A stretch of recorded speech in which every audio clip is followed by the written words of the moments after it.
Hello everyone and welcome back to Nexus Commentaries. Today we have for you a Division D West playoff game between Disturbance and Randy Newman.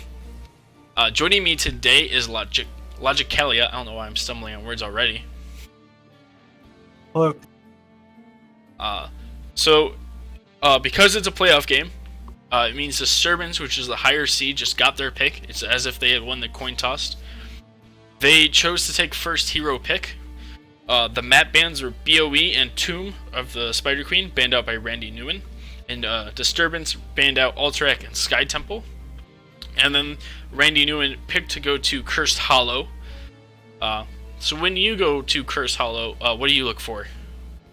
Cursed Hollow is a big map, so heroes who can get around the map pretty quick are very valuable. You see a lot of Falstad. Gust is also very good on this map for sometimes you get the WTF one plays and you get a big boss steal.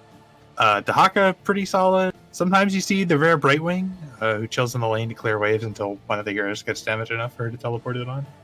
Of note, Randy Newman is also 4-0 on Abathur, so might get to see an Abathur life. Yeah, very good Abathur map. It is specifically a very good Abathur map because you can kind of give some early objectives. Generally, you don't get level 10 until the third objective. So if you can snag only, then you're fine giving up the other two, and you don't lose curse for level 10. You also mentioned Brightwing. Disturbance is 5-3 on Brightwing, and Randy Newman is 1-3 on Brightwing. So both teams play Brightwing and have played it a decent amount.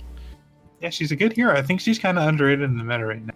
Her healing is kind of teleport build still pretty decent. That shield's huge. The heal is also very huge, but just not quite as consistent. But polymorph is just really impactful. We also see an increase in double support, so having that offlaner global support could also be a viable strat here. We have Randy Newman on the left here and Disturbance on the right. They did swap up the sides a little bit, but we caught that ahead of time. So really, Randy Newman on the left. I couldn't tell. Yes, I'm excited because last time I casted them, I solo casted, so I had to say all of their names differently. I think I did a good job. I'm excited to do it again. Mike has feedback.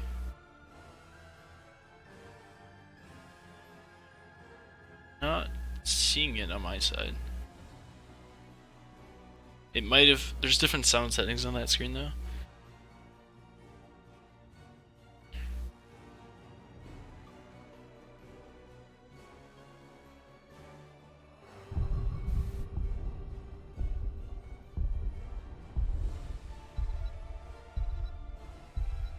Alright, so might have to adjust some sound.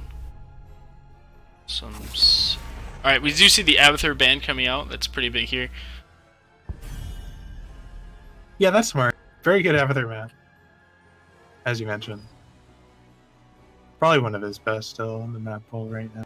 Yeah. He's also really impactful even outside of his global pressure. Just like the hat to enhance a single hero is sometimes even more valuable than having an additional hero. Yeah, the global, any 1v1 into 1 versus 1.5 is always super strong. Yep. We see the Garrosh band coming out. Garrosh is 4-2 for Disturbance so far this season. Yeah, solid hero.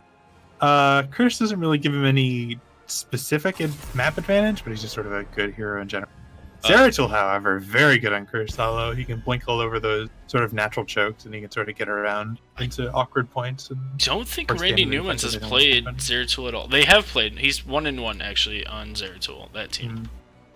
Yeah, they're maybe not a super well-informed band. However, Zeratul is super annoying, so yeah, not a wasted band for sure. And the last ban is going to be Gul'dan. Gul'dan is 5-3 for Disturbance, so it's actually one of their top 3 played heroes. Can see a Brightwing though. Brightwing, Raynor, Diablo still left out for Disturbance. Sure. They're also 4-0 on Imperius. They're picking the Kael'thas. They're currently 4-0 on Kael'thas, so this is the fifth game for Disturbance on Kael'thas this season. Yeah, Kael's a good hero for this map. I think he's sort of pretty solid. People are kind of coming back around to him. He was sort of a joke for a little bit, and then I think slowly people are like, well, he's okay. I think he's still kind of a joke. His maximum value is just determined by the enemy team, and that's what I don't like about him. We do see ETC and Orphea. ETC 2 and 4 for Randy, so not the highest win rate. Orphea 1 and 3, so it's actually 2 picks with negative win rate for him this season. Yeah, stats aren't going for them, but those are 2 pretty solid heroes. ETC sort of a good general all around. Diablo 5 and 4 for Disturbance, a pretty solid pick. Raynor is 5 and 3. So actually, like statistically speaking, right now, Disturbance just wins this game off of their picks. But that's just the stats speaking. Stats aren't everything. Sometimes it's player. Could still see the offlane Morales. Could still see Tassadar, who's pretty broken right now, honestly. Yeah, Tassadar, he's getting his second win buff here, so he's sort of a real hero again until they rework. There's the Brightwing. Yeah, that's probably a smart headset play. Could be used to mitigate. Not super scary here, but also very annoying into ETC because you can poly the slides in the mosh pit. Also, Diablo charge with the Brightwing zing in, and then just Emerald Winds to separate your team out. Super, super strong, super annoying if you ever have to face it. Also, the Polymorph interrupting Mosh, if that's what they're looking for. Yeah, probably. Also pretty good, annoying against Orphea. She wants to get in there and get a lot of Q reset. Sylvanas banned out. Sylvanas is 4 and 1 for Randy Newman, so it actually is one of their stronger picks. The larger map could also let her split push a little bit. We were talking about that behind the scenes, split push. Yeah. Split push in different games. Yeah, again, you can do it. This is not a terrible split push map because it's just one of the few maps left where you can actually sort of give them. Lucio Maev. I don't have stats for their Maev. Lucio's 2 and 3 for Randy Newman. So statistically speaking, still not picking their strongest. Which would be Abathur, Nubarek, Sylvanas. Oh man. Lily Imperius. So they're 4-0 on Imperius. Their Lily is 7-1 for Disturbance. Dude, Lily got. Yeah, no, they know they're Lily. Also, if you know your Maev, you know that her Q, if she's blinded, actually misses. Huh. So Did not know. Yeah, also her W does as well, because her W just that one. Yeah, but her Q will also miss and not reset. So like Maev is actually super weak to blinds. There's Zagara though. Zagara for Randy Newman. I don't think they've even played it yet. So that's just like a new pick for them. I'm excited. We could see some split push options then.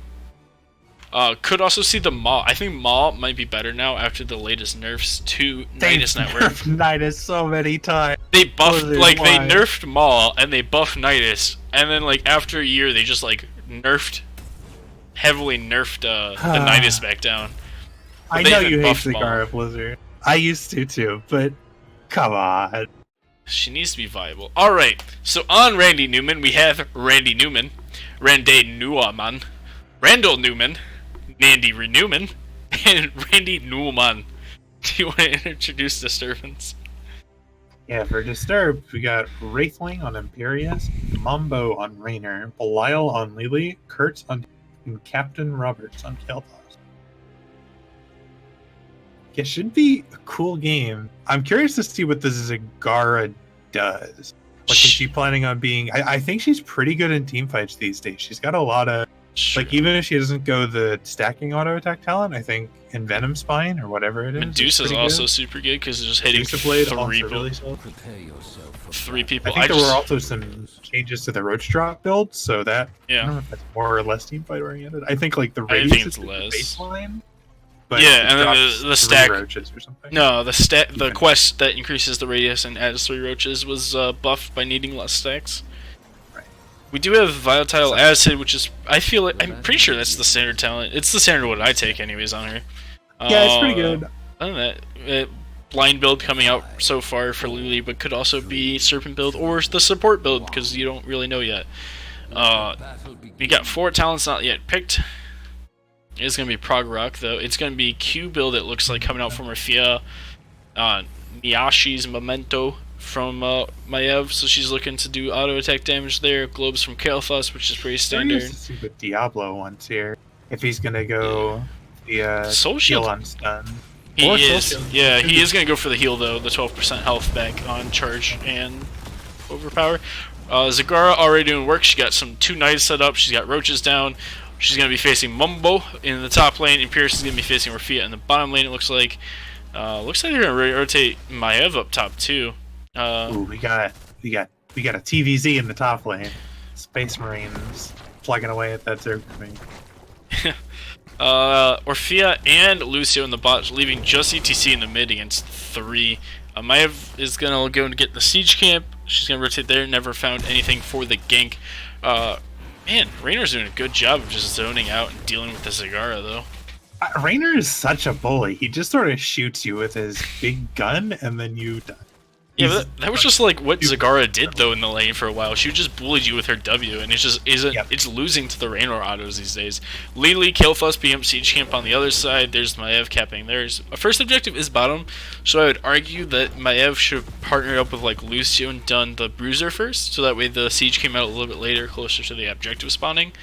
But could also help relieve and push the Zagara over the edge in this lane against the Raynor.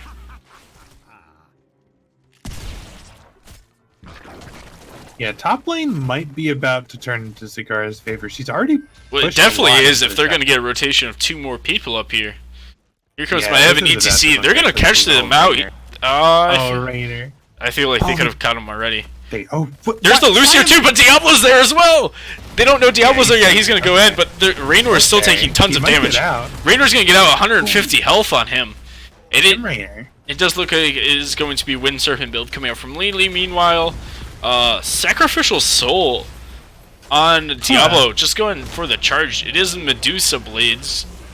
Blade Dance is picked up as well. Yeah, Sacrificial Soul is interesting. I think they changed it a little bit recently, but it's still a weird talent. You don't really see it a lot. Randy Newman trying to pick up the Bruiser camp before this objective comes up. Looks like, is Raynor going to go for it? Or no, he's just going to work his way back up top lane. Will be interesting to see if Zagara chooses to rotate. They got the whole wall already. Could just choose to keep pushing as no one's coming up here to defend it. Meanwhile, Orphea's sitting at half health. Objective's going to spawn at 10. Bruiser camp picked up with near perfect timing. Could have been a little bit earlier, but not by much, honestly. There's about to be a ton of map pressure here for Randy Newman. Yeah, for sure. They could just stall this out the best they can. They get the Killfuss pick off. They're going to get the 4v4 they're looking for. They're going to interrupt that with a power slide. W in on ETC. Diablo's caught out by himself, but Imperius Sun onto 2. There's Orphea. Actually, ETC is going to get chunked pretty heavily there. Still need to stall this out. Top Siege is going to end up taking down that fort now with the help of Zagara. They're still trying to poke this out. Orphea getting stunned out again by Imperius. He's going to end up falling on that hero as Lily finishes the channel. That is the first tribute going over to Disturbance. Yeah, that's unfortunate. That was a pretty good play by Randy Newman picking up the Killfuss, and they should have just been able to poke the tribute, but now that huge macro advantage that they had is sort of gone because they lost those 2 heroes. Yeah, Bruiser camp only just reaching the wall as Killfuss got there to defend it. And if they can take the bottom wall, like, they still got the top, and Zagara's still going. She's pushed pretty far up here. Zagara. There's 4 showing bottom. Zagara knows she can just take that. She might get this whole wall again. Yeah, holy cow. She knew Killfuss was mid, too, for a while, so she's gonna still have time. She still has one of the siege minions with her, even. Yeah. If she had mana, that would have been gone. I think she still gets a tower. Yeah, Bailing Massacre is gonna almost finish it off. 32 health left. It's gonna go down to this last Bailing here. Next objective was bottom lane, too. She can just run back to that lane and just try for keep already. That would be huge to open up a win condition this early. Bonds of Corruption, full dragon build. Not even picking up Cleanse on the Lily. Living Bomb build from Killfuss as well. But one of the biggest issues with Cleanse is when you know you can't use it, and then you get better value out of it. Orphea getting cut out a little bit. Gonna get zoned out on Orphea there. Fuel the rush on Raynor, not the passive size increase that you normally would see. And that's a quick tribute for Disturbance here, up 2-0. The split push value from Zagara, she's gonna set up camp bottom lane, it looks like, and go for that. Honestly, after having pushed that far up in the top lane, it might be a 90s game anyways, and just try to end the game off of that. Yeah, I'd probably agree with that. Over trying to go into the team fights that Maw would provide, because you don't need to go that late anymore. You could try to end it early with some pressure in the top lane.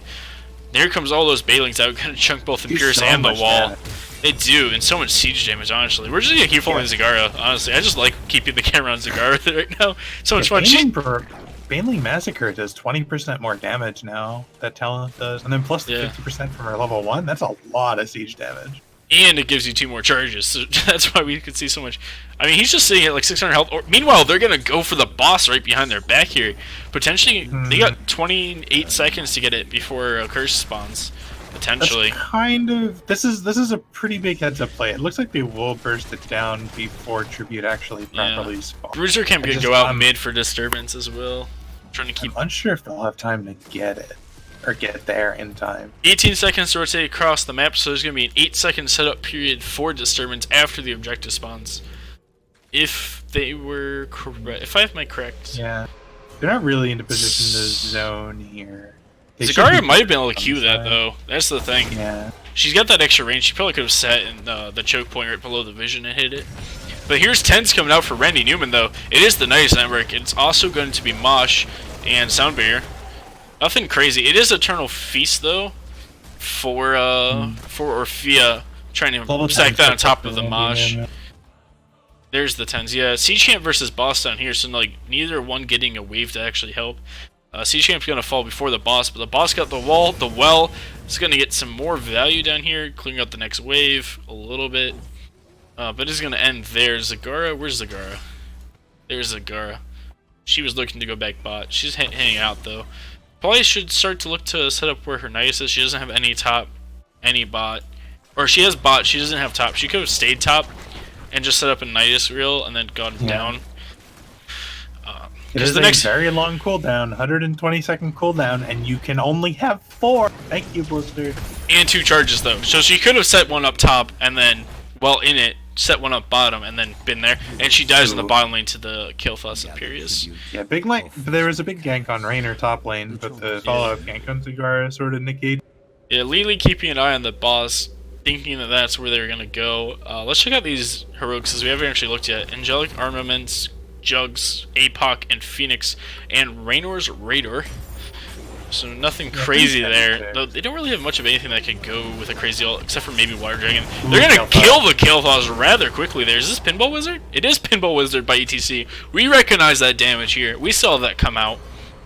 Yeah, Pinball Wizard is a lot of damage. Raynor's gonna just go ahead and look like he's gonna get the free channel here. They're not able not able to get interrupt in time, but there's a 4-man Mosh with Eternal Feast. There's the Q from Raynor to interrupt, but it's too late. 2 already have fallen down. They're gonna get the Lily with the slows from Lucio with the movement speed as well. There's the ETC power slide. Pinball Wizard coming out again.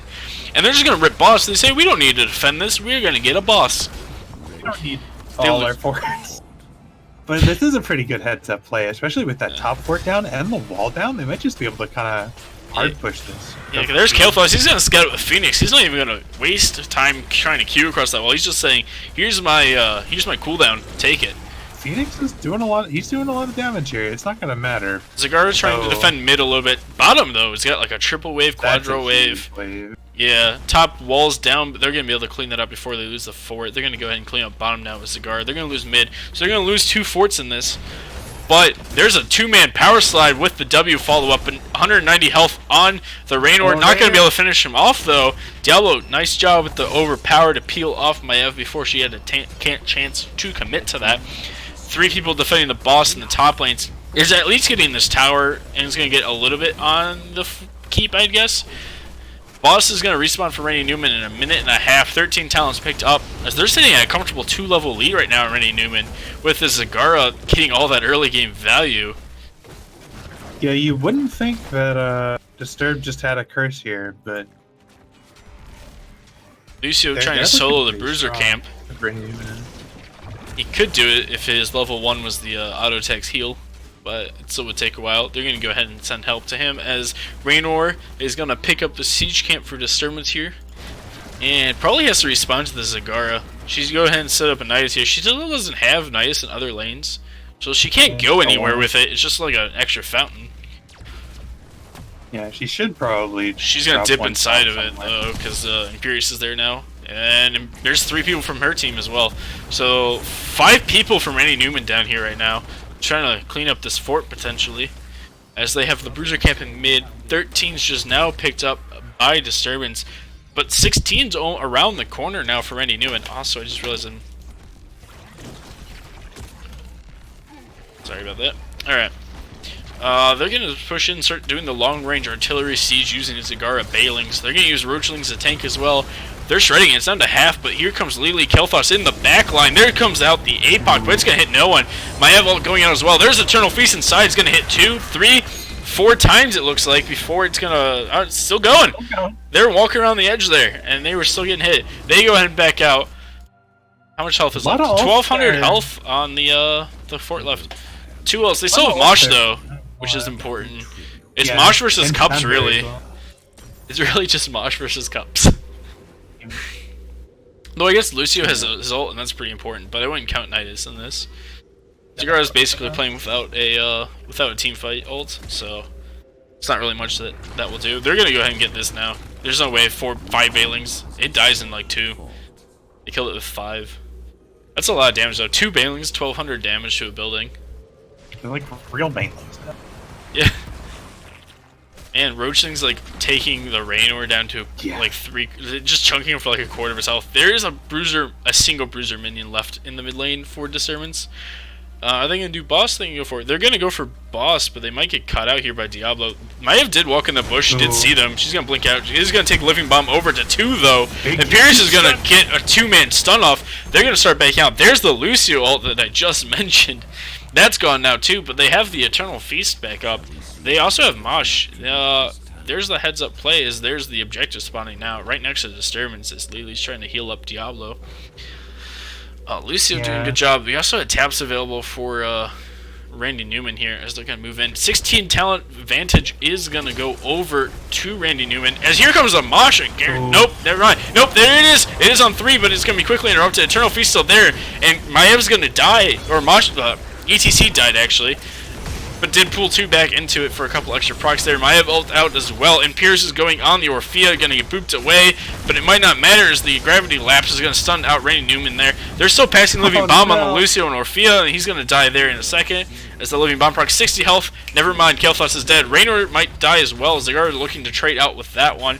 200 health, misses the Q, but it doesn't matter. The autos are going to secure it there. That would have been a nice curse for Randy Newman, but instead it's going to go over to Disturbance, and they're going to start in on this boss as they pick up level 16. Phantom Red for Raynor.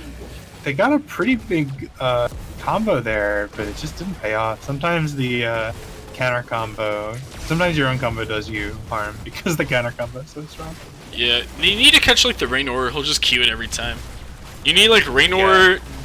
Diablo would have to APOC. I think Imperius was the one who interrupted it, that last one. Was it? I thought it was the Raynor.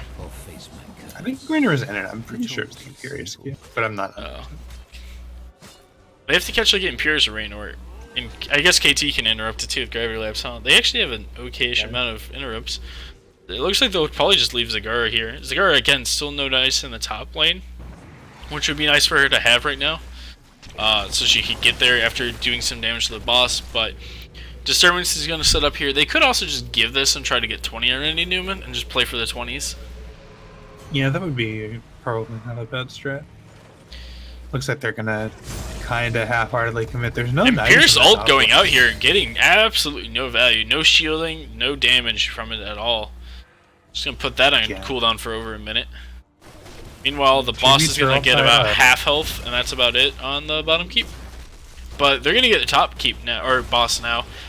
They could honestly just let that go. If you're Randy Newman, you don't need to defend that. You just give that fort. It won't take the keep. It'll barely do damage to the wall, probably.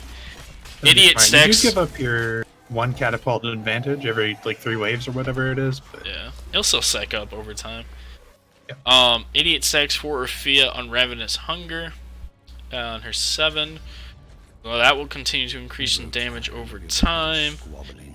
Diablo only needs 75 souls here. I don't think I'll have 100 before this tribute. No, also 0 devastating charge stacks so far. 32 glows for Kel'Thas though, which is a nice chunk of mana. He basically will never run out at this point. That's especially unfortunate with the sacrificial soul. It doesn't have any Q stacks, doesn't really mind it. This is sort of an awkward map to do it on. It takes sort of a lot of map awareness to really sort of be able to hit this. Alright, 1 auto. They know where ETC is. They're going to back up. The Raider's there. They're going to start killing the Raider. I think the Raider! There goes the Raider. Raynor's not going to micro that away in time. Zagara can just sit here and keep wave clearing. They're gonna drop roaches. There's gonna be easy attempted mosh. That's a soft interrupt on mosh. That's a 10-second cooldown. Maiev jumping in as well. There's the Maiev ult. No Eternal Feast though, as there's 5 people in there. Lucio ult coming out. There's the Eternal Feast, but there's no fault set up for it, so it just goes away instantly. There's roaching 500 health on the Maiev as she's still trying to back away. Lucio's trying to heal them up so they can go in. There comes Orphea for the interrupt though, but she also took a large chunk of damage in that. Damage damage is going over in favor of Disturbance right now. Maiev is going to jump, but it doesn't matter if she's going to land in the Q stun from Imperius. She's going to dash out, though. There's a curse for Disturbances. They're going to push forward here. They're going to try to catch the Zagara, but the Orphea's slow coming out there as well. Zagara is going to get flipped over and is going to fall, as is the Imperius, though. Maiev needs to be careful. 300 health on Maiev. If they spread this bomb, they might kill her. They're going to go ahead and spread the bomb to Maiev. She's going to die. She could have lived. She could have lived if she kept walking away. But it was the Lucio could have healed her up. She would have lived. She had a small sliver of health, but walked back into an auto attack and died for it. So tragic. It really is. As this curse it's probably just gonna be the nail in the coffin here to secure the game for Disturbance. Here's the Eternal Feast again. Again, no procs on it though. No value. It needs to save it for the Mosh or the Orphea ult. Missing the Q. They're spreading living bombs back and forth, and they're not even 20 yet on the Kael'thas to get the infinite spread. The soft interrupt on Mosh there, like securing that team fight for Disturbance. Yeah. It also sure feels like he has infinite living bomb. I had to check to make sure that they weren't 20 yet. Those were a lot of bombs in that fight. It definitely was. Passive bombs every time. Doing a good job using the passive and then the actual W over and over again to make it feel that way. 20 advantage now going over to Randy Newman, even though they're down 2 curses. Man, that early fort doing a whole lot of work for them in that top lane this whole time. 2 keeps or triple keep down actually. I guess they have no keeps left on Randy Newman. 20 did not last long for them. It is going to be Master of Flames because at this point you definitely take that talent. Yep. Hellgate, Mistweaver, Execute for the Raynor. Also super good for finishing off cores, honestly, once they drop below 50. Yeah. And then it's the Brand of Solarian for Imperius there. Interesting. Zagara went Fury of the Storm instead of the Nidus upgrade. Deathmosh though. Deathmosh will be important. ETC can just throw away his life now. He can just throw it away now though, is the thing. He can just go for instead of trying to go for mosh pits, just go for Deathmoshes. How many you get 2 melee and then like the short range melee on the other enemy team? So you should catch 2 to 3. Yeah, that's true. And not to say ETC's been dying a lot as an insult. This is a hard game. Yeah. I can relate to this. 2 deaths on him, 3 deaths on Kael'thas, 3 deaths on Zagara. Yeah. It feels like more just because of like how brutal some of these tournaments. There's the Imperius stun onto Orphea, but it's going to be counteracted by the power slide. They're just sitting here. There's really not much going on. Zagara's cleaning up the top lane. They're trying to get an advantage so they can go for this boss camp right here. But it's hard to like force an advantage when the enemy team's just turtling well. Zagara's creep spread is pretty much non-existent here. I think the only creep team around on the map is from the Nidus room. She does have the Nidus though, and that's super important. Yeah, I mean, she still only has the one. She hasn't put a second Nidus down. All game. We've only ever had that one Nidus. It is sometimes hard to sort of get out there and set up your creep spread, especially if you're not like a super experienced Zagara player. I am certainly not a super experienced Zagara player, so every once in a while I'll pick her up and I'll be like, oh, right, I have Nidus. I should probably have more than the one in my base. Could have gone Maul though and tried to set up power or mosh pit that way. Yeah. Something a little bit ranged and harder to dodge. He's going in though. There's the Eternal Feast coming out though onto Imperius. He's just getting chunked by it. He's gonna pop his ult and he's gonna finally step out. But Diablo's still in there. It's still going. But there's the living bomb values onto the Maiev. 400 health left on here. Diablo charging back into the enemy team as there's a mosh pit onto 2. But Randy Newman on the Lucio gonna go down. But they're gonna get some value. The Deathmosh about to come out right now onto 2. They got the Zagara Zagara did die there. Orphea trying to step up, trying to get value off of the Deathmosh, but not quite enough. And Imperius gonna be able to finish off Orphea as Raynor finishes off Maiev, and that's gonna be game. 67% left on health. Execute will go up and just finish that off rather quickly. There's no way. They didn't even bother channeling it because there's no point. They'll push this in. They can get 2 Katas here as well. They're just gonna push looking forward. good. They had a pretty solid engage there, but just the ETC I feel like just lived too long. Yeah. If ETC died yeah. Especially after Diablo had a pretty good APOC counter engage there, right? Yeah. Zoned out quite a bit. Disturbance gonna take Game 1. Going forward there. GG's coming out. Yeah, pretty solid showing from Disturbance. I don't think Randy Newman was that far behind for a lot of the game. They had a lot of really good macro plays, and their wombo combo, like you could see it, and it almost paid off pretty much every single time. There were a few times where the execution was just a little lacking, but for the most part, their wombo was pretty decent. Just sort of the counter from Disturbance was a little bit more on point. I think the biggest surprise to me is the fact that Orphea did more hero damage than Kael'thas, even with all that living bomb value. That is kind of surprising. Also, siege damage advantage on the side of Randy Newman is huge. 154 for Zagara, 109 for Orphea, and then you get 92 on Kael'thas. Yeah, Zagara, she did. I feel like if she had a little bit more Nidus value that game, I think it probably would have looked a little bit different. Yeah. You obviously can't bring it all down to the Nidus because those team fights were absolutely brutal. Yeah. Like, it's hard to sort of both ways. Yeah. Insane. I think the other big thing though is like if you check the damage taken, Imperious Diablo just like massively outvalued everyone else for the damage taken, and then like the rest of Disturbance though is under everyone from Randy Newman, and that's huge. The fact that your tanks are taking that much more damage, but the rest of your team's like taking none against a Maiev especially. Yeah, they didn't really have any good Diablo killers or Imperious killers even. I think Zagara has a giant killer talent for Hunter Killer, but for her W, yeah. It's not bad, it's pretty good, especially if you pick up with Ultralisk or Hydralisk at 16. So then it's it bouncing around and doing percentage damage to people and lasts super long and super obnoxious. Sounds pretty annoying. Alright, if you're Randy Newman, do you go for map pick again, or are you gonna go for a hero pick this time around? Cool. I think if they have another cheese squared away, like that Zagara cheese that almost worked out, I think you gotta go map pick. They didn't really seem to value any crazy high priority first pick heroes, but I guess we'll see. They play a Mean Butcher, and they have... I'm trying to think of what maps are left that you could take it on. Volskaya could go to Volskaya for it. Sure. Randy Newman is 0-2 on Volskaya. Disturbance is 2-1, so maybe not there. Alterac was banned out. Curse they just played. Infernal Shrines is 3-1 for Randy Newman, so I could see him going there. Yeah. Trying to pick up that Sylvanas again potentially. They also have played a Nova before.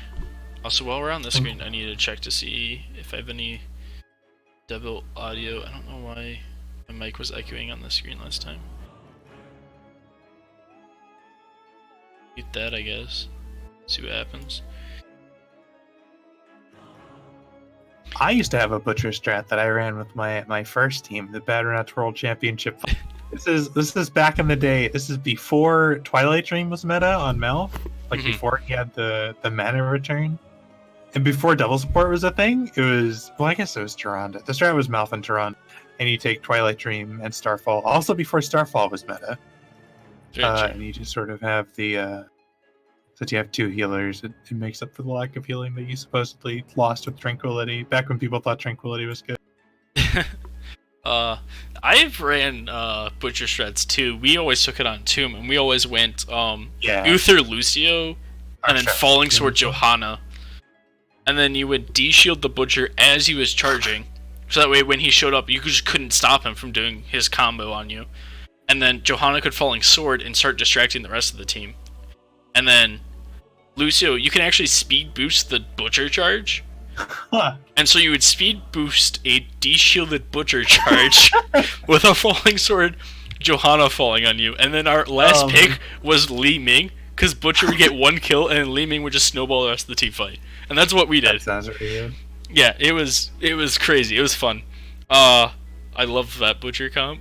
But I changed it up now. I don't think it's worth double supporting Butcher anymore.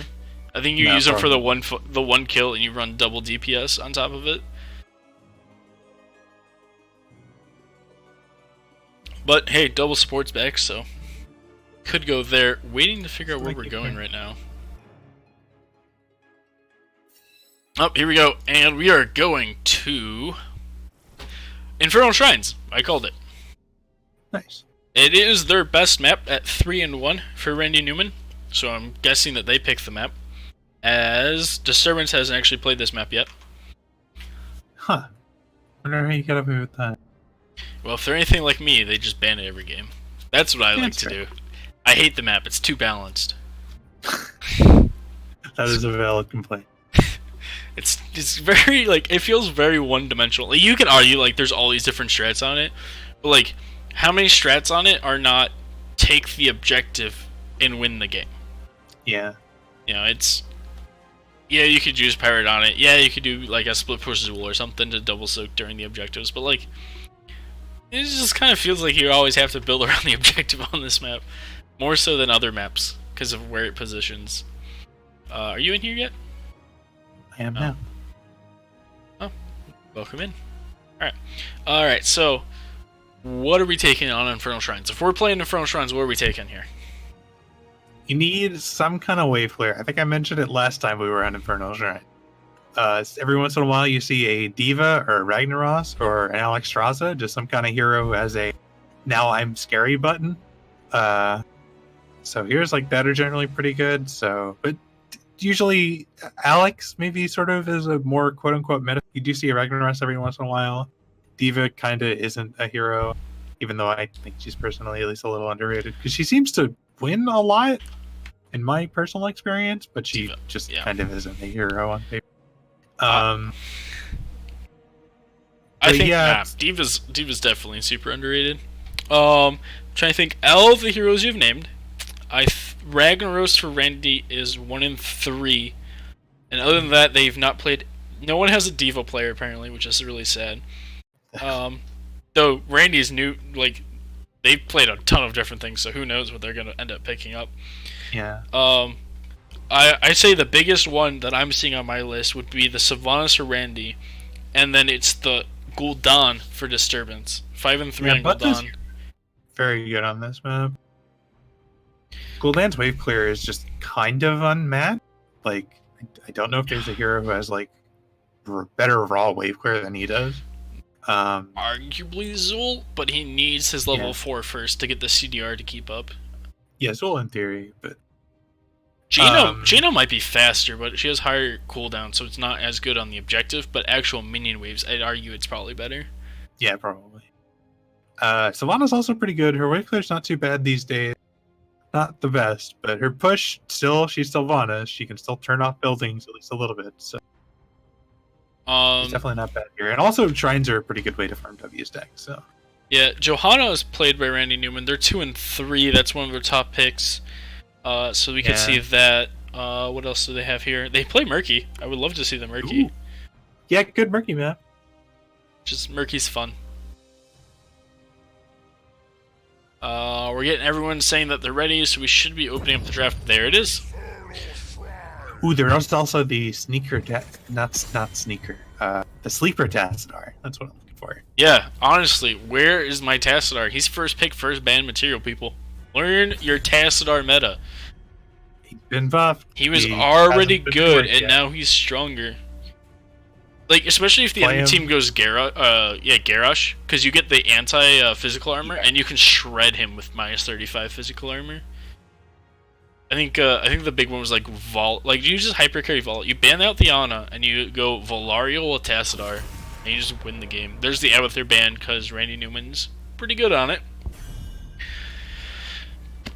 What else? We can see the Imperius banned out. They have a 100% win rate on Imperius still for Disturbance, 5 and 0.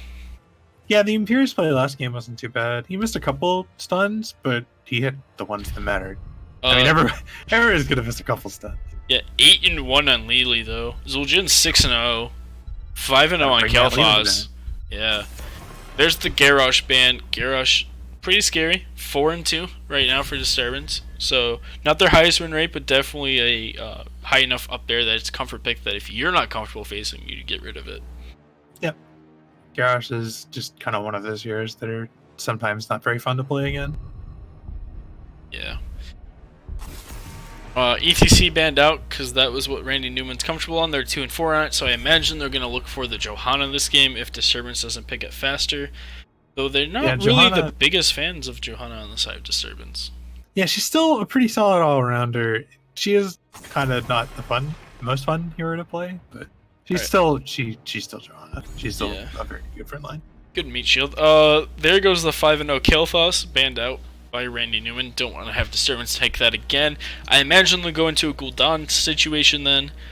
Could take the Raynor again as well. Diablo's still up. A Nubrak they're 4-0 on. They have a lot of their like high win rate picks left. They're going to go ahead and go into the 5-3 Gul'dan. Pretty solid pick. Yep, smart. Could also still go into the Ariel. Just saying. Could also still go into Tassadar. Nudge, nudge. Yeah, Gul'dan's sort of an unfortunate first pick for Randy Newman because it doesn't really give anything away. Gul'dan just sort of exists, and there's nothing you can really do to counter him. There's nothing really you can do to pick against him. You can go early game and try to beat out his scaling, but it's really quick scaling. There's the Diablo Jaina. Speaking of early game, that is some scary first have they played either of these heroes yet on Randy Newman? I don't have stats written down for either one. They are 1-3 on Diablo, and they are 0-1 on Jaina. Well, stats aren't everything. No, but yeah, it's hard when you also have a lot of lower win rate stats. A Nubrak though comes out. He's 4-0. They're looking to make that 5-0, and there's their Brightwing that's currently sitting at 5-3. So again, Disturbance though has a lot of high win rate heroes, and then Randy has a lot of low win rate. So like that's why the stats seem so skewed. Sure. Yeah, anything can work. I mean, sometimes even on low win rate heroes, those wins come sometimes. Yeah, well, I mean, look at like Medivh's Tassadars, like those things that just have lower win rates generically. Not only that, but when return. Yeah, there goes the Raynor again. Don't want to deal with that 6-3 Raynor that we saw last game. He seemed, I mean, it's Raynor. Yeah, he's just very consistent. He'd help cover up some extra wave clear too. Yep. There goes Greymane. Again, I don't think they played Greymane though. Jin and Greymane's a pretty good combo. They have played Greymane. Diablo one game. Especially. That's a lot of that. They're 1-0 on Randy with Greymane this season. 100%. Yeah, it is. That's scary. Nothing compared to the 4-0 that they have to deal with from a Nubrak. Could go for Tassadar. He'll break the cocoon from a Nubrak really quick. He'll outscale him, honestly. It feels like he scales a lot better. There's the Lucio, though. Liking that Lucio. There's the Cassia. I could see a Tassadar in that team. Yeah, right? They're 1-1 on Cassia right now. And we just saw the Lucio that's sitting at 2-4 after last game. I don't know if I'm seeing the Cassia value here. Not great into Gul'dan, not great into Belial. Pretty good into Brightwing. Pretty good into Zul'jin, though. No, it'd be a spicy last pick that would probably work out. Lily. Damage Lily. Snag the Lily? Yeah, go offlane Lily in this. Blind the Zul'jin out from his stuff. You get the Water Dragon value on the slows. You get the extra blinds for Cassia. But they're gonna pick their Butcher! There he is. There is their 3-0 Butcher. There's the hype. Let's go. I'm excited. I'm ready for it. So we have 6-0 Zul'jin. We have 5-0 Imperius. We have 4-0 Anubarak. We have 5-3 Brightwing and 5-3 Gul'dan versus the 3-0 Butcher. I'm here for it. And I am ready. I'm putting money on Butcher because Butcher's hype. Sure, me too. I mean, a Butcher who gets super stacked is just unkillable. Like, what do you do? Like, it's such a miserable experience to play against because he's just such a god. Alright, we have Randy Newman on the Jaina, Rende Nuaman on the Diablo, Randall Newman on the Butcher, Randy Newman on the Cassia, and Randy Nuaman on the Lucio. And for Disturb, we got Wraithling on the Imperius again, Belial on Brightwing, Captain Roberts on Kurtz on Nubarak, and Mambo on Zul'jin. Wow. I was going to say stat pick talents, but no, those are all... They have 3 built-in quests for the side of Randy Newman. For some reason, I thought Jaina had picked the Lingering Chill. Whatever it is at level 1 for that. So we have 3 built-in quests versus 1 built-in quest. Yeah, like I was saying, it all comes down to Butcher, if he can get stacked or not. Yeah. Butcher picked block here. Not the biggest fan of block right now on really anyone. Devils is due, though, for Diablo, so that's going to be a lot of healing, potentially. Not an insane amount of value out of block, but those few autos, if you can block it by Zul'jin, that's impactful in a fight. Yeah, it could also work against Imperius in the offlane. Headhunter, though, we'll see how quickly he can get that stacked up. It looks like he's going to be shield build coming out from a Newbrack. There's not really, like, it's really just Jaina. Like, he'll survive a full Jaina combo, but, like, what else are you really looking to block from that? Yeah, if Butcher is able to get stacked, he should be able to kill the, Well, he just got a full wave of blood. That's 7 stacks, 7 souls on Diablo as well. And 1 globe for the Jaina. They're actually going to offlane the Cassia. Yeah. They're going to throw some sprays back and forth in the top lane, too. We catch that. Probably the best pick, I guess, for the offlane. I don't know who else you put there. I didn't know if you were going to do the Butcher for the passive stacking that you sometimes see. He just charged in and left. I mean, it's alright. He baited out the Newbrack charge. 9 stacks of blood, 10 stacks of blood. They're going to get another 7 here. So he's going to be sitting around 17, 18 stacks of blood already on Butcher. Nice solid start, yeah. 4 globes for Jaina and only 4 Echoed Corruption stacks. Feels bad if your Echoed Corruption's matching the rate of globes. Another Butcher charge here. Just playing safe. Some safe, smart Butcher play. It looks like they're looking to gank Imperius here. Yeah, I mean, he's not getting kills is the best way of stacking Butcher. Yep. He's going way up to the top side, though. He doesn't want to deal with that. Cassie's just gonna clear up. Butcher's saying, I still want that blood because I'm missing a wave bottom lane that Lucio's gonna soak. Diablo stacking mid, getting those souls. Jaina gonna go work on that camp. Could have been invaded and could have been pretty dead. Yeah, Polymorph coming out slows, but he has the charge, so he's out. He's fine. It's not bad. Yeah, 33 souls, 33 blood stacks. It's really impressive the rate that he's keeping up with all of these other quests for the blood. Yeah, not too bad. Dealt like 2 autos to that siege camp. Good value. Good value. He's gonna go bottom, get all of that blood now too. As long as he he's gonna go for the siege camp. He's gonna give up a whole wave of blood to get this camp. Cassie now has self-sustain. Life Leech coming out from Diablo. Could see auto attack Diablo come out. Oh, Life Leech, huh? You played that in a match that we played in NGS. I did accidentally pick Life Leech in one NGS match. I thought I went full auto attack. I think we won that one too, which is funny. I believe you're right. We didn't win much, but we won that one. Should have made you play it more. Improved life taps coming out. We got some unstable anomaly coming out from the Brightwing for some polymorph action there. Troll's Blood, so some extra regen there for Zul'jin. Could see healing Zul'jin. Should be interesting. It is interesting he went Troll's Blood instead of the slow cleanse with Jaina on the field. It also cleanses roots, but I don't know if that counts for Butcher's Chain. No, that's a silence, isn't it? Yeah, plus you're silenced anyway, so you couldn't cast it. You can do passives when you're silenced sometimes. Sometimes, yeah, that's pretty. Depending on what passive it is. Butcher looks like he's going into charge build, which I'm not a big fan of, honestly. But here he's gonna go in on the Imperius there. 66 health, 70 health. They got him down to 66 health on the Imperius, and now instead it's gonna be Cassia who falls. They were just barely missing damage. One more auto from the Cassia, one more auto from Butcher, one more auto from like Lucio even could have done the 66 damage. I mean, the upside is Butcher lit, so meat stacks have not gone down. Yeah, 44 meat stacks still there, 12 globes for the Jaina. Man, they are gonna pick up this to help counteract, but like this objective is just gonna go over to Disturbance. They have way too much clear for this. Yeah, they're halfway done. It's possible they could still contest here, and it looks like they're gonna try, but it'll be hard to step. Oh no, they're checking that foot. There they go.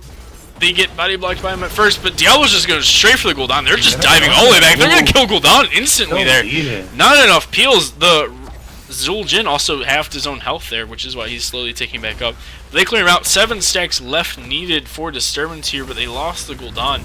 Their best way to do it now would be like W's from Zul'jin over the wall, but you have Rande and Nuam on the Diablo there zoning out. Yeah, they don't have any real consistent poke to poke down the Shrine with Gul'dan dead. He's coming back. They might tie it up by the time he gets there. Yeah. And seven isn't very many, but that's not really a number you can just kind of pick off. Oh, big stun. Big stuns, yeah, that's half of Newbrack's health, but there's a lot of counter stuns coming out, as it's in fact going to be the Butcher dead, as he's down to 50 blood now after that. 2 stacks also for Headhunter. Oh no. Cassie getting super low as well, and in fact Gul'dan was able to finish off 7 just like that. There's 2 more stuns coming out. There's the Punisher stun onto 2. Is he gonna deal some? Nope, there goes Jaina. There goes Jaina. This isn't a great spot. Butcher did lose a lot of meat there. He's still at 50. Which is not good, but not unrecoverable. No, he's got 50 spell armor now on charge, which will help against the Gul'dan. As there goes Cassia. She just get dove by the Mortal Punisher and deleted. Mortal Punisher's a little scary now. Yeah, 3 Headhunter stacks now for Zul'jin. I don't know. I feel like the Hyperlink game, like Butcher, regardless, because of the level 20 Lambs slaughter, can just win games. But like, you need to get there without dying first. Like, you have Gul'dan scaling on one side and Zul'jin, but like, there's still just Butcher. There's no really matching Butcher scaling. Yeah, it's kind of the best. I mean, it has to be just because he's not a hero for so much of the game. Yeah. He's one of the few, like, pure carries, I think. Just takes a while to... I don't know. He runs the concept of a pure carry from other MOBAs, but like, he can't, charge doesn't allow enough cooldown to constantly keep on top of people. Yeah, that's true. I don't know. I still prefer like Li Ming as the pure carry, and then just using Butcher for the 1 kill. Yeah, I'd probably agree with that. If Butcher was less of a meme, but... Yeah. There's Souls done for Diablo. I was watching them take a camp instead. Yeah, they just kind of took that kill. Imperius was just chilling mid, and Diablo was like, "What if I killed you? What if you became dead, like we did in Diablo 3? Hey, Imperius, you remember Diablo 3? What if we just gave Butcher more meat? That's what they were trying to do. Okay, what if Butcher had a talent called Cannibalize, and he got meat from allies that died? Well, that'd be pretty good. Alarak has a talent similar where he gets sadism from allies, and it's not often picked. So I don't think it would fix it. It definitely doesn't fix him in competitive play, because you don't want your allies to die in competitive play. But maybe in quick match he becomes better. Alright, we have APOC, Lamb to the Slaughter, Ball Lightning, Sound Barrier. It is Taz Dingo, Cocoon, Horrify, Emerald Wind, and man, they have a lot. Like, both teams just have a lot of really strong ultimates this game. I'm very worried we'll have a repeat of the last game when Randy Newman's Wombo combo is extremely strong. If they can pull it off, it'll be Ring of Frost, though. They have like 4 combos though, because they can go Lamb, Ball Lightning, they could go APOC or Ring. Yeah. However, counter engage with Cocoon and Fear and Emerald Wind and Taz Dingo even to a certain extent, because you break down the Zul'jin and then all of a sudden you can't die. Yeah, he's just not dead. He's just gonna shred the Butcher. He's got the block talents I get for that. Yeah. 107 blood, so he's over halfway done now on the Butcher. Yeah, that's good. As long as he doesn't, I think if he might have one more death in it. We're gonna see a camp invade coming out from Disturbance here. Looks like they were actually looking on. They're gonna go for the Butcher here. They're gonna double stun him out. There's another stun out for him. 300 health on him. There's a Cocoon on Diablo. 300 health. He's still healing up though, even without a healer there because of his massive W heal. There's the Fear saying goodbye, Diablo. Fear value. No longer halfway done on the Butcher quest. 14 seconds till the objective. He's gonna be dead for. He's gonna revive at the exact same time it spawns, so he'll be able to get there in time to help contest a little bit, pretty quickly. Yeah, Butcher's definitely still in it. He could still get stacked this game. And you always have the Cassia Jaina that can just end up carrying and just let Butcher try to set something up for him. Yeah, Butcher just sort of plays like he's just a stun bot. Sure. Yeah. End of the Slaughter, also one of the best ults in the game. Oh. The level 20 is probably the best ult in the game. Yeah, I can't think of a better one off the top of my head for sure. There's nothing that locks down so many people. Like, Mosh Pit. That's not a Mosh Pit, but... Even that Mosh Pit's like more conditional. It's harder to interrupt a Lamb to the Slaughter. Yeah. There goes the Diablo charge. They're gonna get the Brightwing there with both combos. They actually just threw 3 ults on him. He's dead. A Numerak also caught in the ring. 100 health left on the Butcher. He's gonna charge in. He's gonna start healing up. He just did a lot of healing. They're also gonna catch out the Numerak as well, so that's even more blood. 132 blood, but Cassian and Pierce are boxing down here. She dodged out the Q from Pierce. She's gonna get that kill as well. Never mind, she's gonna get juked.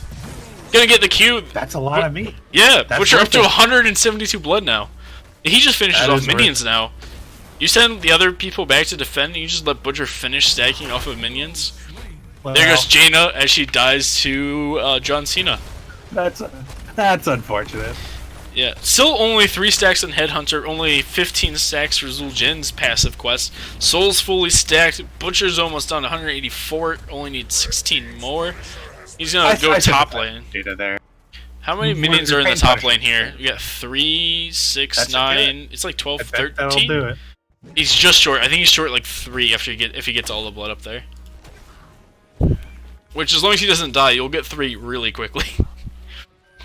We have Imperius. He's going to scout out the 3 people down here on this camp. They're going to go for him because he doesn't really... Diablo just stood there and watched him queue his team and didn't move. Here comes in the Brightwing. There goes the Ball Lightning, but Emerald Wind going to zone out. Polymorph as well. Zul'jin going to half his own health. They don't have Butcher here to carry this for him. No. But she's still just running. Her passive is just keep her alive, probably. There goes the blind. Yeah. She's good. Diablo's just gonna walk away. There's the fear though. He's gonna actually get feared into the team. There's Polymorph, but Imperius gonna miss the Q. There's some Echo Corruption stacks. Butcher's finally here. Butcher's at 197. I call it 3 short. 3 short. Nice. I did the math. There it is. Caster math is not mine. 3. Butcher has completed his quest. He's now a hero. We have 5 heroes on Randy Newman for the first time in this game. And it's also Pixie Power. No, he's gonna just die here though, isn't he? Classic Butcher. He's got it. He's got it. Stun, Polymorph. He's dead. Yeah. Classic Butcher, finish quest, die. That's the key. That's how you play Butcher. Finish quest, die. There you go. Now I can... The break it down sort of pushes Butcher's corpse away a little, so Lucio doesn't feel too bad about letting him die. He just puts him out of his sight. That's fair. Alright, well, Disturbance is going to go ahead and go take the Bruiser camp in the top lane now. Gonna cap that off. Oh, wait. That's a late game W talent coming out from Diablo. He went auto attack build into Hellfire. Huh. That is... Oh yeah, he's got new diabolical momentum. Yeah, and the new Hellfire with the Burning Rage talent. There was the change to the charge quest, so maybe he just doesn't value the minus armor? Yeah. Because it's not as much damage. Yeah, it's not as much damage, and it's less consistent. Like, you used to be able to pick Devastating Charge, and like, only if you got a couple, it was still valuable because of the huge increased baseline, but now it's... Are they going to defend this fort, or are they just going to let it go? Cassie's going to stop that over there. Butcher's looking for the flank. They're looking for something here. They're going to charge the Gul'dan. There it is, and there yeah, Gul'dan's just deleted. Even though it's not the percentage damage on charge, he's gonna die. Wow. There goes a Nubrek as well. They're just landing all. If they land their ults, like they're all high cooldown ults because they're all good ults on the side of Randy Newman. If they land them, they're just dead. Emerald Wind supposedly went off there. I didn't see it, but it didn't save him at all. No, I think it was further back. We have enraged. Butcher's now more than a hero. He's a hero and a half. That's a heads up talent. Stacks, I believe. Overpowering Nightmare. Bloodless to a certain degree. Overpowering Nightmare. 2 overpower charges. We're gonna see some massive wrestling moves come out from Diablo now. Martial law as well. Oh, that's gonna chunk people inside of Lambs of Slaughter. These are some solid plays. Also, it's minus armor on Jaina. They have so much burst. Oh yeah, people just die. They don't have any ults still for like 28 seconds, 30 seconds really. Charge this to Nubrek and he'd die right there. Oh, Riven. No ults though. Yeah, they also don't have ults against all the ults. Echo Corruption finally down. 20 seconds left on their ults here for the big ones really. There goes the Diablo. They're gonna go in on this. There goes a bunch of stuff. There goes Emerald Wind as well, but it's not really hitting anyone. Butcher's gonna be the cocoon target this time around. Here he comes out of it though. He's just gonna charge in on the Braving. There is the Blizzard down as well. There goes the Lightning Bolt, getting value, killing people off. Zul'jin's gonna die as well. He didn't have testing. He didn't testing. Gul'dan's gonna get hit by Lambs of Slaughter because it does have a larger cast range than people think. It's not melee range, even though you normally see it melee. That's 250 stacks on Butcher. He is an absolute unit right now, and that was soul reset on Diablo. Yeah, Diablo did have to lose all his souls for that, but that is worth it, I would say. You cannot let Randall Newman get this Butcher. Holy cow, he's 3-0 on it. He's going to show the enemy team, I'm going to wreck all of your win streaks with this one big meaty boy. Yeah, they're losing a lot of win streaks this game if this game keeps going like it is. Oh man, and they haven't even gotten to level 20 Lambs of Slaughter yet. Oh, they're going to take 2 forts and a keep wall. Because they're going to go ahead and send Cassie up top to finish that off. They have long cooldown ults because they have good ults. And whenever they have them, you just can't fight them really until you bait them out without dying. I'm not really even sure. Who hasn't died yet? Lucio had no deaths yet, keeping Headhunter from finishing for the Zul'jin too. Yeah, that feels bad. Is Zul'jin, what's his auto? He's almost on his auto quest. Yeah, he's got a little bit left on. He went auto type build, so you got to let the killing begin. He got Eye of Zul'jin. So he's looking to just auto tech it. He needs that extra range to be a little bit safer from this Butcher Jaina Cassia combo. Yeah, Jaina Cassia really wrecks him unless he has that. I think he really needs both those range talents. Yeah, Butcher's doing a good job of charging people inside of Blizzard. Yeah, there's a lot of really good combo set up there. Or just the mini combos, just like the hero synergy. Yeah, definitely doing a good job. Like, man, Ooh, you need to be careful on Brightwing here. You have 5 people. They're looking for a bush party here. Butcher's gonna wrap around. They could just dive this because there's plenty of minions there. They're gonna dive on the Gul'dan. That is their target. They understand that. They're going for it every time. They get the there goes that. I can't even announce everything. There goes Jaina down. Gul'dan's gonna get saved by the Brightwing. There's Lucio ults. They are gonna get the fort, but they're gonna back out. There's a lot of ults coming out at once. I couldn't keep up with it. Ring of Frost came out. There's the Butcher. He's going to get stunned out by quite a bit. There goes the lightning ball, though. If he keeps bouncing Gul'dan, Gul'dan's going to fall there. There goes Dingo. Oh my god. 2 health, 1 health. There goes Imperius potentially, too. There goes the Butcher saying, I'm going to take Zul'jin down. You can't kill the Butcher right now. You just can't kill him. There goes the APOC. Cassia diving forward. Brightwing. He's going to die to Cassia. Imperius going to die to the Butcher. Here comes another Butcher charge. There's the Lucio slow as well. There goes right to the Diablo. Heads up play from him, understanding where he was going to be. 4-man Sun coming out from Diablo, but it doesn't matter. Reverse amp movement speed slow. And then the overpower. They could potentially end here. 20. With Butcher, they could just walk into core. Yeah, they need to go mid, though. They can't take bot. Yeah. Randall Newman's going to move up there. They have 20 now, too. You can pick up. They have 26 seconds. You're going to get 3-second difference between respawn timers and Lame to the Slaughter with the level 20 upgrade. Dying Breath on Diablo, so you can't just afford to just throw away his life a little bit here. Fear's down for another 22 seconds. Big air code corruption on Butcher, though. It needs to start healing up. Lucio's not even amping it up yet, though. 200 health left on him. He needs to be careful. Yeah. That's 10%. Alright, there's the amp it up finally. They finally got that cooldown back. They're gonna back out. Yeah, they got 10%. 10%'s not nothing. That's 10% quicker. You'll kill core next time. Ring of Frost, though, on the Bruiser camp. Excuse me. That seems like a misclick. Well, the other Mii team won't know that, so you can use that to your advantage. I'll tell you what, Majesty, that's a dead Bruiser camp. that definitely is. That is a clear on a Bruiser camp if I have ever seen it.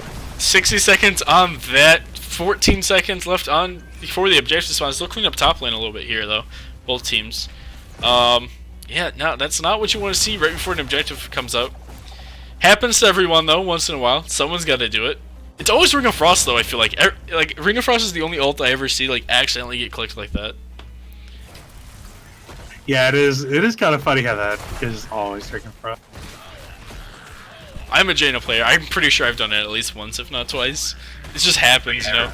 Infinite Lightning Bolt coming out as well, because I haven't looked at all the talents. House Party, so tons of healing from Lucio now. He also is super good at breaking a like the cocoon because of his 4 auto attack proc. So I don't know. I feel like you might have to cocoon him now. But the Butcher is a beast. You can't. Like, you just can't fight the Butcher. He's at 300 stacks. They're giving a 18-minute Punisher over to Randy Newman. Because they're down 20. But yeah, man. It's tough. This is a hard situation, yeah. At least it's Mortar, which is probably the weakest in the late game, because it's not turning off buildings and it's not arcane. I thought it looked like frozen on the shrine, but it is not frozen. Alright. Ring of Frost is back up, so it was okay to use it for the clear, apparently. Heads up play coming out from Jaina on that one. There goes the entire wall. The Punisher's going to start walking back. Lucio's even going to take a tower shot for him. Oh, man. Oh, man. Mid camp's going to clean that up. They're going to potentially get some more there. There comes a stun out onto Dingo himself. There he goes. 2-man Ring of Frost. There's going to be APOC on top of it. There goes Zul'jin. There's a 3-man ring as well. Cocoon on the Cassia, keeping her alive. There goes another hero. That's Brightwing. That's Imperius down. Gul'dan gonna get pushed into the fountain by Diablo, who's just gonna sit there now, waiting for his death proc. They're calling GG already. There goes a noob wreck. This Butcher's a beast. We just saw Butcher carry the game. Butcher. Oh, Butcher. Forever the media's hero of our hearts. Oh, Butcher. It looked good. It looked real good. It did. 4-0 Butcher beating out 5-0 Imperius, 4-0 Anubrak, 5-3 Brightwing, 6-0 Zul'jin, all just lost all of their win streaks to a 3-0 Butcher.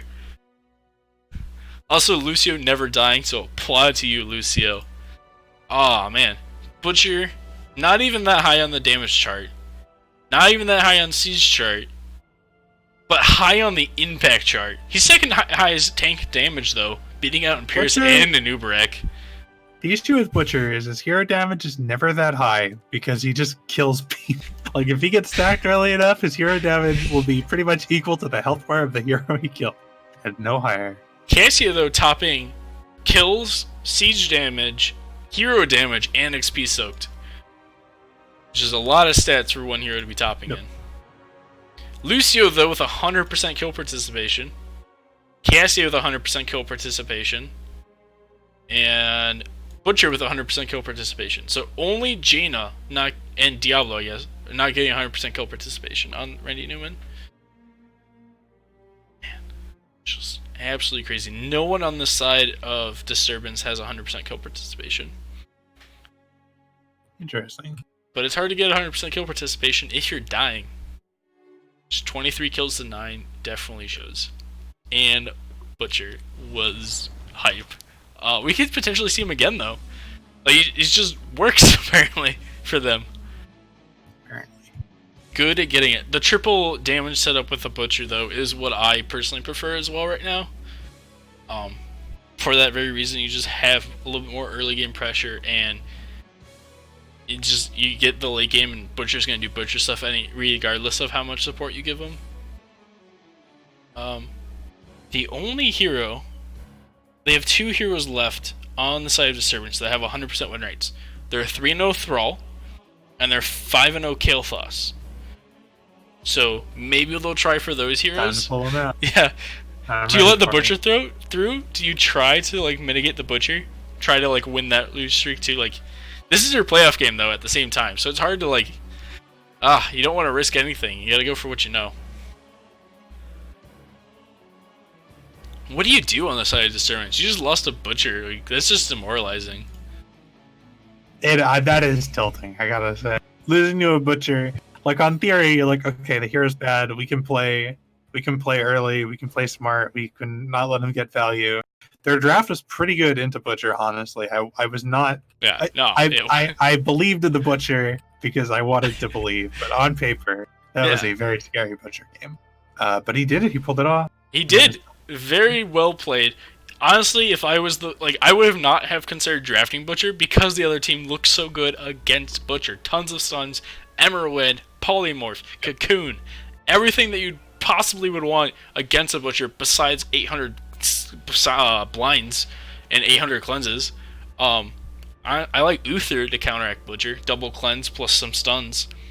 But like that was still did not look like a good Butcher game in terms of heroes. But I would definitely say he carried that game. Yeah, I would agree. MVP. And it's 1-1, so we get to go to game 3 now. We're going to Towers of Doom. Let me pull out all of my cheat sheet papers here. Towers of Doom for Disturbance, 5-3, along with their Gul'dan and Raynor at the start, and Brightwing at the start of the series. 5-3 is their personal favorite number, apparently. And on the other side, Randy Newman have not played Towers of Doom yet, so they haven't shown any strategies for this map. And they've shown a lot of different strategies. So, I guess the only question that matters is, do we see the Butcher again? It is a more late game map. I sure hope so. I think it looked good. I think it carried, and I think you definitely, if nothing else, the tilting factor of facing it again could just win you the game in the mind game. Here we go. Also, it pairs really well with Tassadar. Come on, guys. He's not Trashadar anymore. He's a Sassadar. Alright, so let's see the Butcher Tassadar combo. Butcher! First man! Gone! No! Disturbance is not dealing with that. I cannot blame them for that either. That's gotta, as sad as that is to not be able to pick your Butcher again. That's no, if you're on Randy Newman, that is the biggest morale boost you ever have. A less than 1 second ban on Butcher. That guy that tells you that the guy had to find Butcher and ban it that quickly, because no one has Butcher favorited. So, I mean, that's a morale boost. They're saying they're laughing. They could miss this ban because they were laughing. They're instead going to get out the Garrosh. Still not dealing with the Garrosh 4-2. Now, that tells you Disturbance is slightly off their mental game, potentially. And Randy Newman's probably riding on a high right now. That feels so good when your target banned that hard. Like, Disturbance might be feeling okay because they banned it out, but like it's still there. It's still itching the back of their head. There's the Abathur ban because you're not going to give over the 4-0 Abathur. Yeah, pretty good Towers map. Towers is a pretty good Abathur map. A lot of people don't think it definitely is.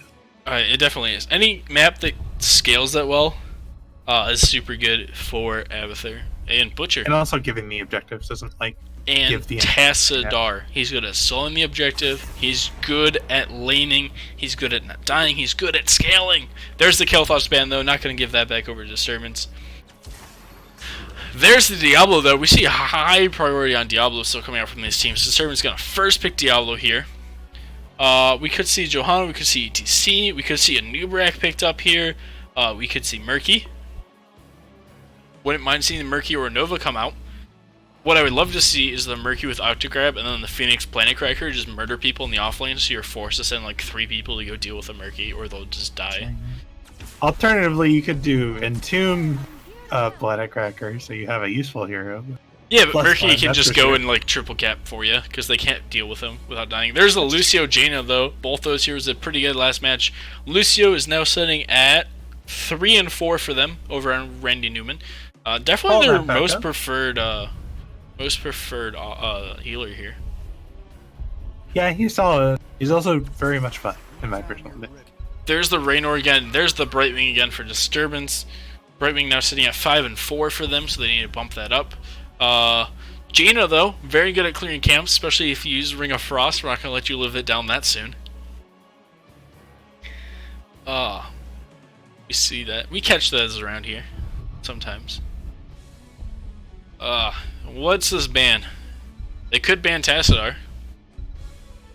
They could also still pick Tassadar and pick something else. Actually, no, you really can't pick Tassadar and Randy Newman, can you? Because you'd have to pick you have to pick your person you're healing with it, and you have to pick a tank. And then I guess you have to offlane the Jaina in that case. I guess you could offlane the Tassadar. Oh, they already got Lucio, so. Yeah, but like Tassadar. You could do tank. You can do Task Tracer and then a tank. And really dominate the offlane. ETC banned out, Gul'dan banned out. Not going to give over a Gul'dan again. Not going to give back the ETC from that first game. I assume we're still going to get one more spicy pick, so that'll probably be the last one, if I had to guess. Yeah, I'd say it too. You got last pick, you save it for that Murky pick. So this is probably tank plus 4-man healer, or damage dealer. A healer. Could be a Tassadar pick up here with the tank. Last pick, the Illidan. There's the Varian, though. Taunt Varian. Ooh, and a Blaze. So now we get to discuss, is it Taunt Varian or main tank Blaze? I think it's main tank Blaze. I've been playing main tank Blaze, just in quick match. It feels better than it used to by quite a lot. Mm-hmm. Yeah, that's why you keep hearing too. Main tank Blaze, not as big of a meme as it was before. Super solid. Varian could go into Twin Blades. If you have a good Butcher player, I'd imagine they're okay at Twin Blades too. Yeah, those skills probably kind of overlap a little. Yeah, I don't know if main tank Blaze is actually good. Thrall and the Zebo. Disturbance looking to go late game here. Thrall is 3-0, so that's like their last like really big win streak that they have going on. And the Zebo, interesting. They could have gone Imperious again, and they chose not to. Instead, they're trying to go super late game. It's in fact the Imperious player on the Nazebo, and then there's the Sylvanas. Do you think he's tilted and like rage pick the Nazebo and just gonna AFK? It's possible. I think Naz is not total trash, but he's pretty close to being one of the worst heroes in the game right now. I think Fan in his last tier list put Nazebo as like F tier below everyone else, and like put Nova and stuff above him. I'd argue Nova's pretty bad right now. But at least she doesn't have to lane for 30 minutes to be okay. As we head into Game 3 of this playoff match, all the marbles on the table. Randy Newman playing his Jaina. Randy Newman on the Varian. Randall Newman on the Sylvanas. Randy Newman on the Blaze. And Randy Newman on the Lucio. I gave you no time for the other team. That's okay. For Disturbed, we got Wraithling on Thrall, Mumbo on Raynor, Kurtz on Diablo, Captain Roberts on Nazebo, and Belial playing Bravery. Captain Roberts be the only... Oh, no, never mind. Wraithling also bringing in a boost. Hard boosting here on the side of Disturbance. We have Toad build coming out, so it's good for killing tanks. From Nazebo, we have the Lucio going into the increased size again. Echo of the Elements on Thrall. Do you think Nazebo's going to be in the 4-man trying to get double stacks here, or is he just going to AFK in the offlane, you think? Maybe. We got Toad, so he'll probably be in the 4-man if I had to. I think that's probably a better Toad build. Maybe. I see it in both, though. I see, like, Toads just everywhere. A lot of people just go Toads without realizing why you go Toads. Yeah. It looks like it's going to be Twin Blades, though, as he is going into High King's Quest. Though he could go into Smash, because the difference between High King's Quest and the Q Quest for Variant is 5 damage. And so auto attacks being -5 over the Q being +5 is just more valuable because you're going to auto attack more than you're going to Q. It is W build from Sylvanas, so we can see that come out. Sylvanas was banned out in the first game, so we know that they are aware of the 4-1 Sylvanas for Randy Newman. I've been playing too much Dota. I was tilted at them for not denying that minion. I was like, why are you letting them get the minion? If only, if only. Sylvanas in the top lane against the Wraithling. He's going to heavily chunk down, yeah. Definitely going to have to tap. 6 stacks on W quest already. And it's okay that they're staggering behind a little bit on Randy Newman because they are in the top lane. They're waiting for 4 for Variant to become a hero. And 7 to become kind of a monster in certain matchups. He's going to be forced to be pushed up pretty heavily right now. If they send Diablo up there against him, he could have potentially died. But he's going to start to rotate around a little bit, look for something to do. They are getting the Siege Camp here on the side of Randy Newman. I would love to see Merqueen. Merqueen with this camp does ridiculous damage. Yep, it's pretty You good. can take the fort super stupid early with it. And they're going to kill off. They're still just soaking every lane they can. Blaze is trying to get globes for his unstoppable there. He's up to 6 globes, which is pretty good. Jane is also sitting at 6 globes. He was like 6 globes is pretty early. Echo of the Elements at 7, 3 Toad stacks, 31, 33 stacks now for Voodoo Ritual, 36 souls from Diablo, so that means Captain Roberts has only missed 3 stacks so far. It's a lot to, well, not really not a lot, but it's a lot to not miss. A lot to get, I guess. No camp yet on the side of Disturbance as level 4 comes out, and it is Twin Blades, Wind Blades. Camp is cleaned up though from Randy Newman, so nothing there. But in the top lane though, we have Sylvanas and Twin Blades gonna take this. This is a good time to just lock Merqueen. Just they killed Nazebo. I wasn't watching because she's gonna take possession. She could have taken Merqueen and pushed that top camp in pretty hard against the Thrall because he wouldn't have been able to defend against the 2 of them. She's still just rotating up here. They have the Lucio this time too. They can definitely just dive that if you like. 2, 3 autos from Sylvanas. He's got all the 6. He's going back here right before the objective spawns. Merqueen would have cleaned up that whole wall. Just saying. Sure, that's true. Big fan. Big fan. And here we go. We have actually a lot of contestation in the top lane. Normally you see it mostly just trading the top and teams contesting the mid. But in this case, we only have 2 people. Oh my gosh, Raynor's super low here. He might die, but instead the Breakme's going to Z in and heal him up. They're going to try to channel with the Jaina, but here comes the Toads. Might have been able to finish that. The Toads would have dodged it off of that. But there goes the Blaze. There goes the zombie wall as well. Lots of W damage coming in from Sylvanas as they're pushing in. Blaze is going to miss his charge. Blizzard's getting in some work on the Diablo, though. Twin Blaze is going to go on the Raynor. There's the Thrall walking up behind him. There's the Diablo charge on the Raynor, or on the Varian. They're going to push back in. Thrall is going on the Blaze, but he's going to get stunned out there. Meanwhile, Lucio's going to keep the Varian out, and there goes the Thrall from the stun. Now it's a 4v5, but Raynor's going to quickly tap, or I don't know why I keep when you call it Varian Raynor. One's got a sword, one's got a stun that he stabs people with. But there goes Blaze, so it's still staying at 4v4, and Thrall's just revived, so there's a chance that they can make this a 5v5 again. Kurtz is pushing forward on the Diablo. There goes a Q from the Varian. I'm not going to call him Raynor this time. We have a quest, there we go. Ace in the hole. There's no talent advantage really, though Randy Newman will get 7 slightly earlier. They're trying to just channel it, honestly. They're trying their best. There comes a zombie wall. They're gonna have to white kill a couple more people to get this. Both teams kind of do. neither team getting that big of an XP, though. They're just going to dive in. There goes a stun from Diablo, doing a ton of damage, but there goes the counter stun from Blaze. Now Blaze is going to get caught out slightly.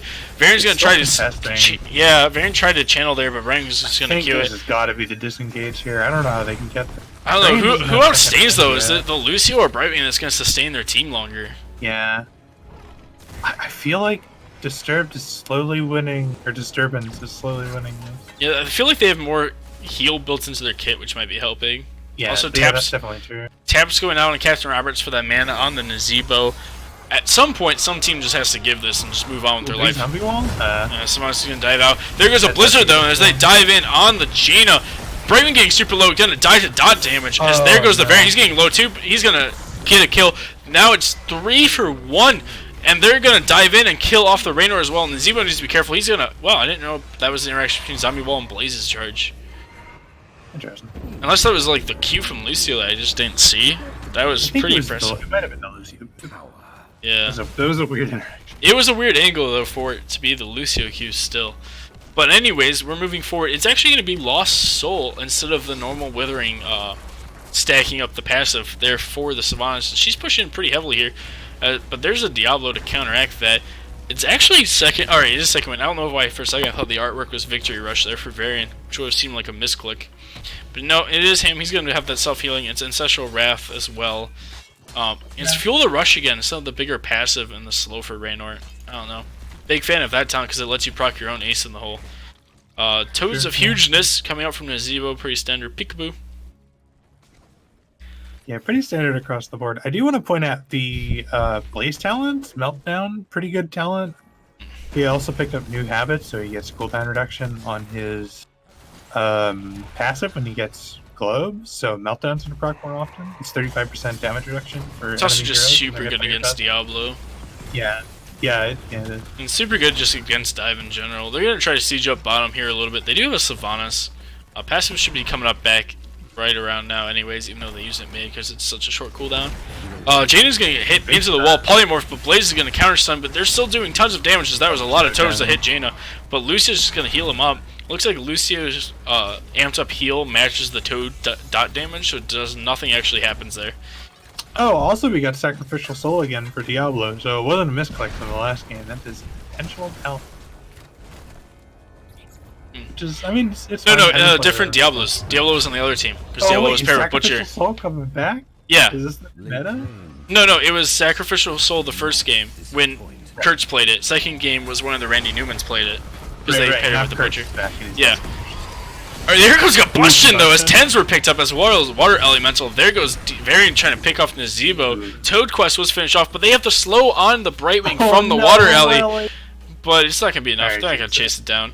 10s were picked up, by the way, by Randy Newman if you didn't catch it. Wailing Arrow picked up for Sylvanas, super good. Combustion from the Blaze. Water Alley, it is going to be Shield Water. Diablo's AFK!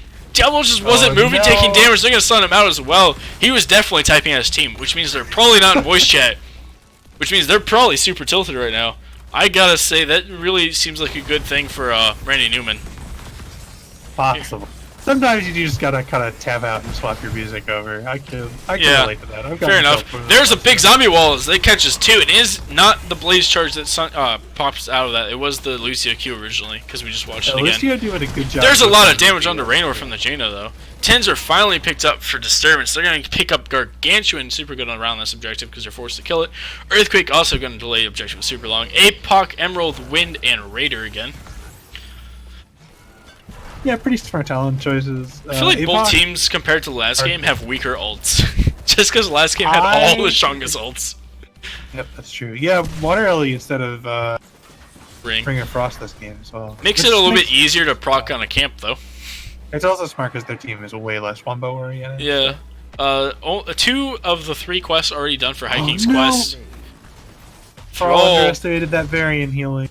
Got soloed. Yeah, probably overestimated his own Ancestral Wrath as well, because it doesn't actually heal that much on a Varian. His health isn't actually super high, he just heals and shields a lot. Oh, Raynor, you're playing with fire, my friend. Yeah, but he's got help. Meanwhile, Varian doesn't. He's, actually, I think it's the Varian he needs to be careful, because it is the Brightwing around the corner. But meanwhile, Randall Newman's gonna try to take bottom fort here. Ooh. 2 coming up behind, but they're gonna scout out with the Lucio in time. It's gonna go down. 2-man water zombie wall, but water elemental and Wailing Arrow going onto the Nazebo, so that's gonna be a secured kill. Gargantuan also popped. Meanwhile, Rainer's gonna try to backcap the middle objective. Meanwhile, Varian's still staying in the top lane, but you do have a huge number advantage, anyways. Not really huge, I guess. I guess it's a 4v4. There's the Lucio ult keeping the Sylvanas alive. And here comes Combustion. It's going to only proc on the Diablo. Brightwing's going to come around. Meanwhile, bottom objective was kept by the Jaina. There goes the Brightwing passive cleanse. But she's still getting chased down. She might die, and she is going to fall there. But meanwhile, Jaina's going to die to the Diablo. There's no way that she survives that. She actually died to the camp, technically. As there goes Sylvanas pushing forward a little bit, but it's not going to fall off now. Nazebo up to 86 passive stacks. Probably needs to just go AFK somewhere. Try to catch up. Yeah. Oh, this. Oh no, top 4. Oh no. Yeah, top 4's dead. They're gonna recap bottom potentially with they're gonna recap bottom for sure here. Okay, yeah, there goes bottom. So they're trading out 1 for 1. 13 talent tier advantage. It's actually Juggernaut coming out from Varian, not the anti-heal that you normally see. I guess against a Brightwing you don't really need anti-heal. Varian's just gonna solo boss. Sure. Will Wraithling scout it out on Thrall? He will. He will scout it. They know what's going on. They're triple ping of defend. Jaina's gonna rotate up. She should just hide. Nope, she's gonna walk right in.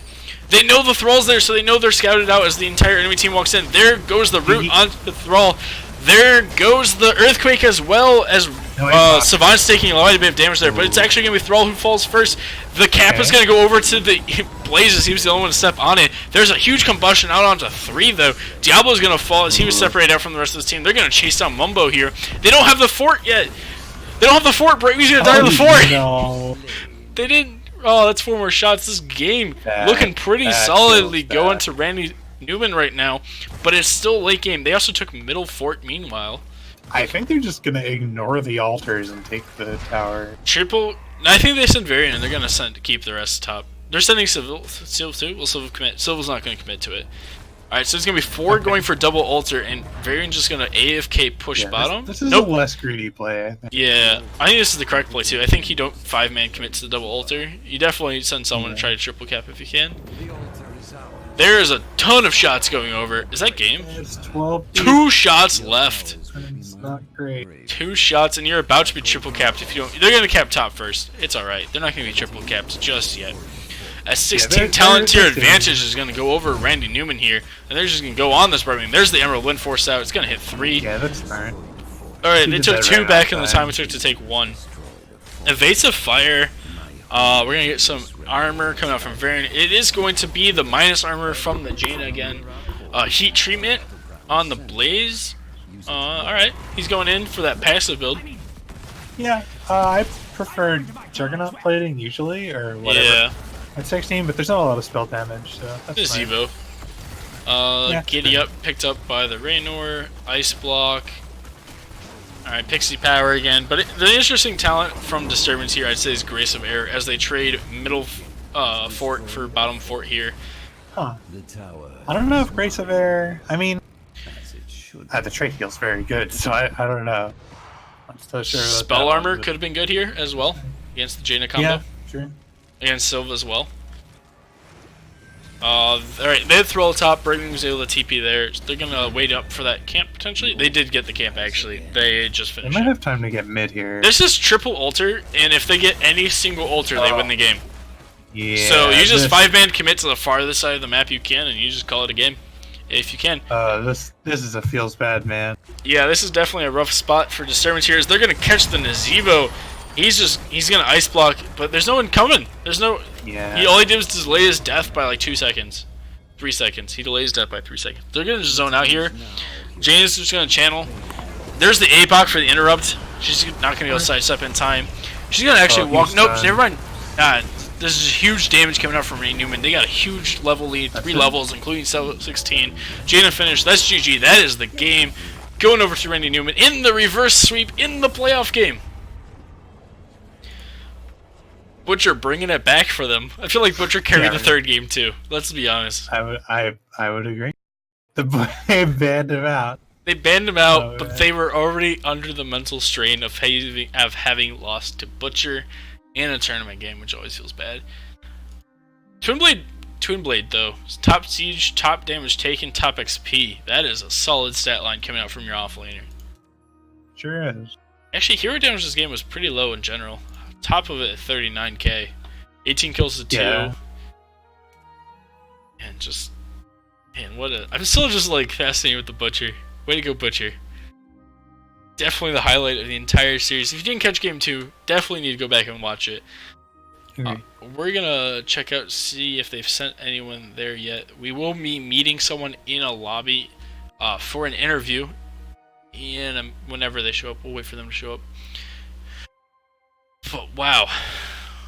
Game 3 just kind of went fast. Alright, they're jumping into lobby 1, so we'll go ahead and join them for the interview. It looks like we're going to get the entire team of Randy Newman again, as they do enjoy sending everyone to the interview. Hello, Randy Newmans. Randy's. Hello, Your Majesty. So flatter me. Alright, well, let's start from the beginning. Game 1. You guys took us to... Pull up my notes here. Cursed Hollow. What was your plan for Cursed Hollow? Was it what you got? Was it something else? It was definitely not what we went with. They did a pretty good job of banning us that whole series. So we kind of had to play our... we kind of had to, I guess, change it up. But we definitely wanted Abathur that first map. That was kind of our strat going in. That's what we figured. So it was the Abathur that you're 4-0 on, continued to be 4-0 on, and now Butcher matching that 4-0. What else happened in Game 1? There was we passed the bomb. Like yes, there was the Kael'thas lead. You guys had a fight at like level 18, and we thought for some reason Kael'thas had his level 20 talent, because you guys passed it so much. Oh, it was bad. We're pretty efficient. I'm colorblind, and I thought it was Stukov stuff. Oh, that definitely feels bad, passing it around. But going into Game 2, the most exciting game of the series, the only important game of the series, the Butcher game. Oh, yeah. Butcher now 4-0 for you guys.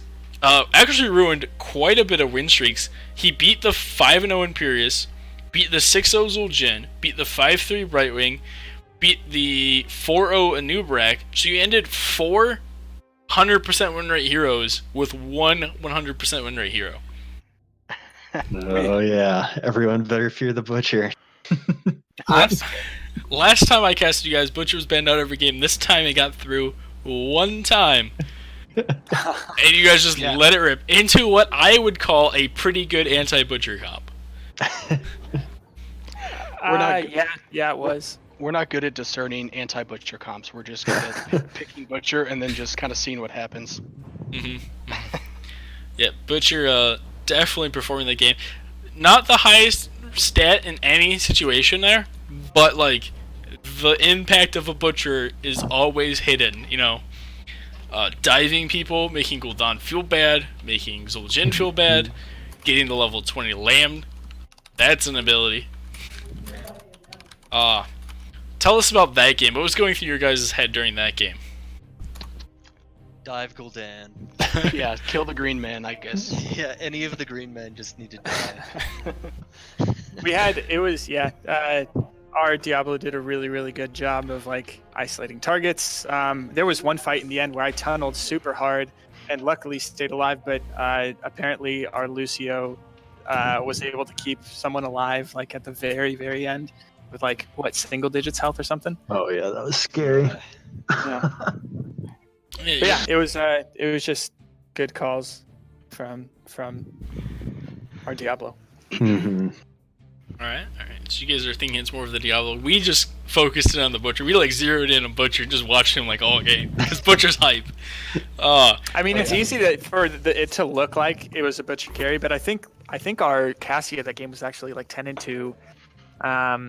And like even though Butcher's damage is never that high, like my damage was really nothing to like write home about either. So I think it more so just kind of looked like it was a way stronger Butcher game than it actually was. Butcher did a lot of the setup for sure. Cassia ended up topping Siege, hero damage, and XP for your team, as well as kills. So definitely was a stat-wise was definitely the Cassia, but impact-wise, I'd still just feels like Butcher from the outside perspective. But going into game 3, they snap banned the Butcher, so you know the mental impact was there. Yeah. Oh yeah. Yeah, they were shook. Oh man, I think we're pretty happy if everybody bans Abathur and Butcher against us. fair enough. And anytime you get it, you can just play mind games with them, right? Yeah. Exactly. Game 3, they took the Zebo last pick. Were you expecting Naz from them at all? No. You go ahead. Oh, go ahead, Jordan. No, we weren't. Brandon. I mean, but we didn't. I don't know.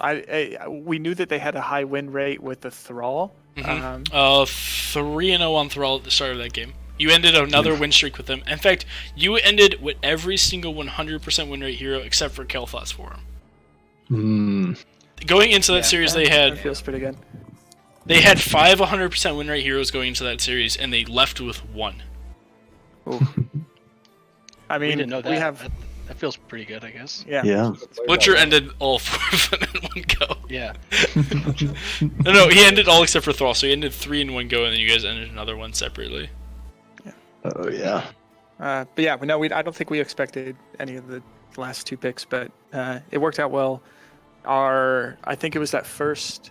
Was it the first Shrines spawn where there was that like war of attrition for a minute where we finally showed some patience? Like literally the first time as a team we actually collectively showed some patience, and it worked out. And from there, it was a pretty straight path to just like keeping everything pushed out. Yeah. Yeah, we were debating whether or not Brightwing or Lucio had more long-term sustain for that type of fight. Do you guys feel like it was the Lucio versus the Brightwing that lasted? Do you think it was the Wells, or do you think it was that like first kill? You got the first kill and gave you that slight edge for the little bit of XP. How long the tanks could stay up. Yeah. Because Diablo kept getting poked, and we were just waiting and trying to just get the Diablo down if he went back in.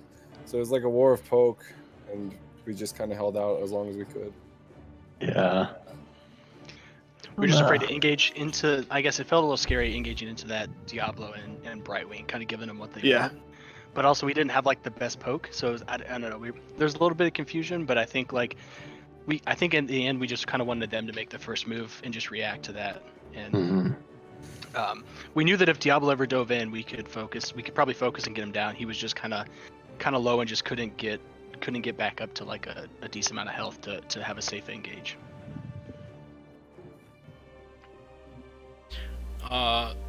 Logic, do you have any questions for them? How can you sleep at night? Like a baby. Those are some fun games. Those are They good. banned Abathur. We were trying to play the most passive character in the game, Yeah. and they They took brought it. this on themselves. So you guys ran harsh, Butcher and Twin Blades because they wouldn't let you play passively.